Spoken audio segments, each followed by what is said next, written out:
வனத்தினில பெடக்குயில் கூவையில உன்னுடைய வேதனைய நான் அறிஞ்சேன்.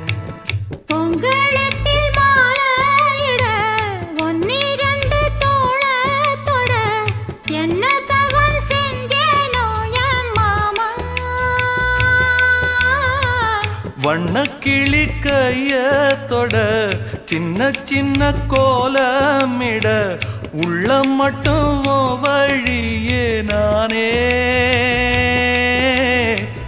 உள்ள மட்டும் வழியே நானே.